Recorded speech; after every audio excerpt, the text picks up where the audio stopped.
হামাগুড়ি, শঙ্খ ঘোষ। ঘুমটা ভেঙে গেল হঠাৎ। বাইরে কি ঝড় হচ্ছে? দাপাদাপি করছে জানলার পাল্লা দুটো, মাঝে মাঝে বিজলি ঝলকাচ্ছে।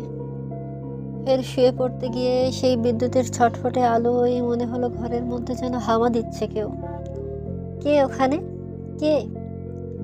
হামা কোনো শব্দই করে না। উঠে আসি কাছে, আবারও জিজ্ঞেস করি, কে আপনি? কি চান? সে তবু নিশ্চুপ থেকে এখানে ওখানে ঘুরছে, মাথা তুলছে না কিছুতেই। চোখে চোখ নয়। কিছু কি খুঁজছেন আপনি? শুনতে পাচ্ছি। খুঁজছি ঠিকই, খুঁজতে তো হবেই। পেলেই বেরিয়ে যাব নিজে নিজে হেঁটে। কি খুঁজছেন? মিহিস্বরে বললেন তিনি। মেরুদণ্ডখানা। সেই মুহূর্তে বিদ্যুৎ ঝলকালো ফের।